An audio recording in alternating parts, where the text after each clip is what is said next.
Selamat siang, Pak Johannes. Pada hari ini kami ingin mempresentasikan tentang perusahaan Starbucks Coffee.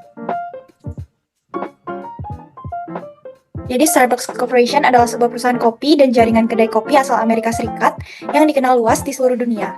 Dan Starbucks juga dikenal dengan berbagai produk kopi, teh, dan minuman lainnya, serta makanan ringan. Dan juga mereka terkenal dengan penggunaan biji kopi berkualitas tinggi dan dengan berkomitmen untuk mendukung pertanian berkelanjutan. Latar belakang tentang Starbucks di awal mula, Starbucks didirikan pada tahun 1971 di Seattle, Washington oleh 3 mitra, yaitu Jerry Baldwin, Steve Ziegel, dan Gordon Booker. Awalnya, Starbucks hanya menjual biji kopi kualitas tinggi dan peralatan kopi untuk dipanggang di rumah. Lalu, mereka melakukan ekspansi dan pengembangan.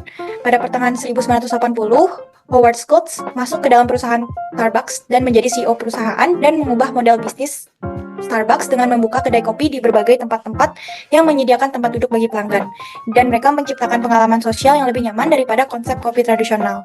Setelah itu, adanya IPO dan pertumbuhan global, Starbucks menjadi perusahaan publik pada tahun 1992 dan sejak saat itu Starbucks mengalami pertumbuhan yang sangat pesat dan perusahaan ini mulai membuka kedai-kedai di luar Amerika Serikat dan menjadi merek global yang dikenal oleh banyak orang di berbagai belahan dunia sekarang ini.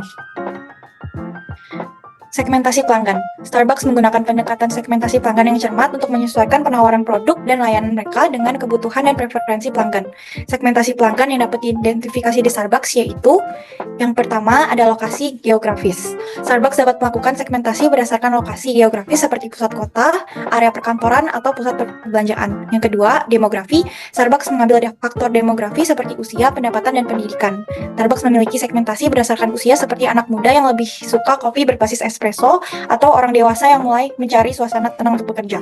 Lalu yang ketiga ada gaya hidup. Starbucks sering kali menargetkan pelanggan dengan gaya hidup yang aktif, sibuk, dan menghargai pengalaman sosial.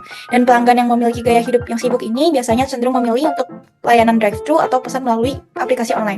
Lalu yang terakhir ada preferensi produk. Starbucks menawarkan minuman kopi premium bagi pelanggan yang lebih memilih kopi dengan kualitas tinggi dan inovasi dalam minuman kopinya.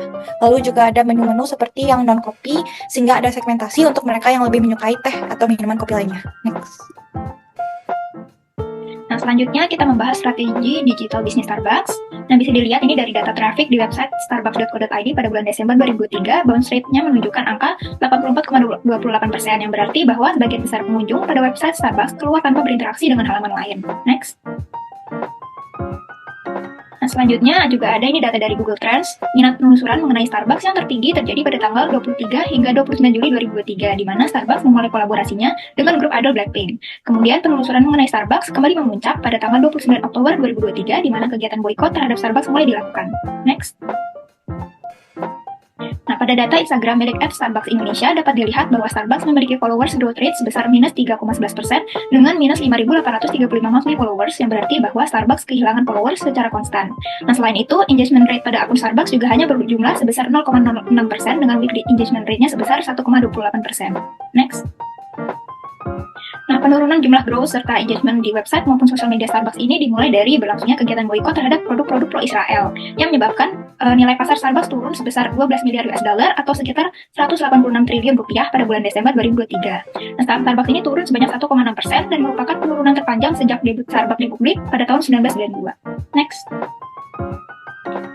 Kemudian ini measurement targetnya, yang pertama followers growth, yaitu meningkatkan followers growth rate dari minus 3,11% secara bertahap mulai dari nilai average sebesar 3,34% hingga dapat mencapai nilai 20%. Kemudian engagement content, yaitu meningkatkan weekly engagement rate dari 1,28% secara bertahap mulai dari nilai average sebesar 8,36% hingga dapat mencapai nilai 30%.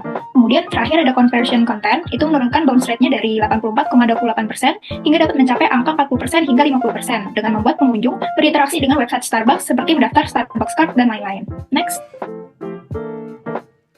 Oke, selanjutnya kita akan membahas rekomendasi yang bisa dilakukan oleh Starbucks Company dalam konteks digital business strategy dan implementasinya.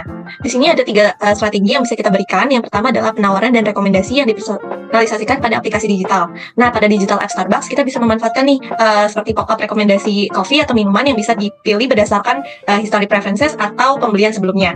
Lalu yang kedua, kita punya strategi program hadiah digital, gamifikasi, dan kode referensi untuk pengguna baru. Nah, untuk strategi ini kita gunakan sebagai promosi eksklusif untuk pelanggan setia, serta mendapatkan poin dengan cara mengundang teman menggunakan kode referral. Yang ketiga adalah pengujian dan umpan balik. Di sini pengguna dapat melakukan pengujian secara menyeluruh untuk fitur digital baru dan mengumpulkan masukan pelanggan atau feedback. Next. Selanjutnya kita akan membahas tools-tools yang bisa digunakan oleh Starbucks Company dalam konteks e-business for international business. Di sini ada 3 stage. Yang pertama acquisition stage, conversion or proposition development, retention and growth. Di stage yang pertama kita akan memanfaatkan email marketing. Ada MailChimp, HubSpot, dan Gmail. Nah, kenapa sih email marketing ini bisa menjadi tools yang sangat membantu Starbucks untuk terus berkembang? Ini dikarenakan email merupakan salah satu sarana komunikasi yang masih aktif dipakai oleh para penggunanya. Selain itu, jangkauan audiens akan lebih luas dan bisa dipersonalize sesuai target penerimanya. Nah, kunci utama keberhasilan email marketing ini terletak pada copywriting, personalisasi email atau CTR, atau click-through rate. Misalnya, email birthday wishes disertakan promo atau cake redeem bagi penggunanya yang sedang berulang tahun. Hindari kata-kata yang dikategorikan sebagai spam dan memanfaatkan landing page agar pengguna yang tertarik untuk menginstal Starbucks digital apps. Yang kedua adalah online ads dan social media campaigns. Nah, seperti yang kita tahu, social media ini cukup powerful dalam hal marketing atau promosi. Starbucks kan udah punya brand awareness yang cukup baik ya. Nah, sekarang goals kita adalah menarik audiens itu agar tidak hanya tertarik dengan produknya, tapi juga melakukan purchase decision atau purchase intention untuk membeli produk tersebut. Contohnya dengan membuat promosi apa sih yang sedang ditawarkan, misalnya buy one get one atau bundle package, lalu kita memanfaatkan Google Assistant atau Siri agar konten tersebut sampai kepada mereka yang memang memiliki ketertarikan atau lately sedang membicarakan kopi, snacks, atau hal-hal sejenisnya. Lalu ada affiliates and partnership dengan menawarkan referral code khusus yang bisa ditukar dengan promo seperti buy one get one, 50% discount dengan jangkauan harian terbatas, atau berkolaborasi dengan hal-hal yang sedang happening di masyarakat. Misalnya dengan Blackpink yang sukses dijalankan Starbucks beberapa waktu lalu. Di stage kedua, kita berbicara tentang conversion atau proposition development yang terdiri dari content creation dan management, proposition development and merchandising. Tools yang bisa digunakan antara lain Canva, Adobe Creative, Grammarly, dan lain-lain. Untuk merchandising, toolsnya bisa berupa POS system yang bisa melakukan tracking kegiatan transaksi, promo yang terpakai, jenis minuman yang terjual, sehingga bisa melacak sekaligus penyesuaian dengan inventory terkait bahan baku masuk dan bahan baku keluar. Di stage terakhir ada loyalty program, personalization, and customer engagement. Nah, Starbucks kan sudah cukup bagus di stage ini dengan memanfaatkan Starbucks digital apps untuk melakukan transaksi, redeem promo, bahkan melakukan pemesanan online untuk outlet tertentu. Nah, kalian sadar gak sih ada nominal uang kalian yang mengendap di Starbucks Card? Itu juga salah satu strategi Starbucks loh, untuk membuat penggunanya tetap setia beli di Starbucks. Next.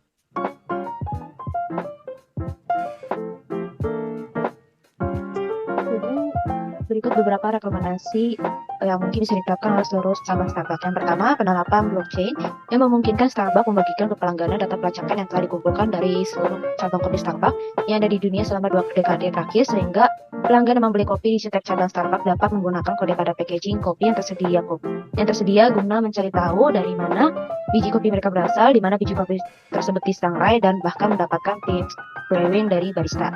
Yang kedua, penerapan eKYC atau Electronic Know Your Customer yang dapat digunakan untuk mengamankan aktivitas finansial dan operasional Starbucks. Dengan teknologi ini, Starbucks dapat memverifikasi identitas pelanggan dan mitra bisnis mereka secara digital.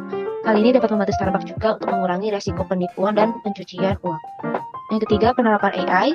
Nah, selain penerapan AI dalam bentuk aplikasi mobile dan loyalty card serta virtual barista, Starbucks bisa menerapkan AI untuk otomatisasi tugas-tugas berulang seperti pembuatan minuman dan pemesanan melalui kerjasama dengan platform seperti Amazon Max atau Google Cloud Dialogflow.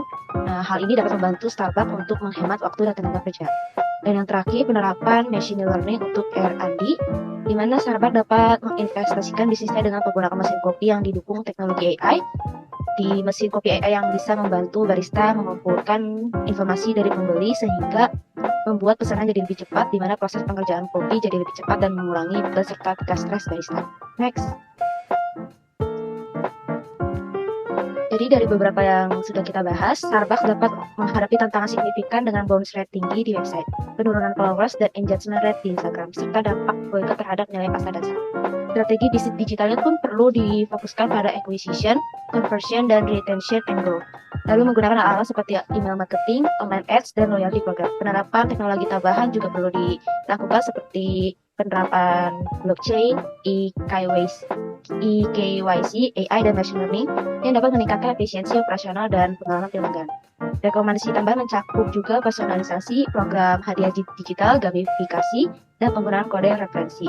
Nah, dengan mengintegrasikan strategi dan teknologi canggih, Starbucks dapat membangun fondasi yang kuat untuk pertumbuhan bisnis digital dan memenuhi ekspektasi pelanggan. Next. Sekian presentasi dari kelompok kami. Terima kasih.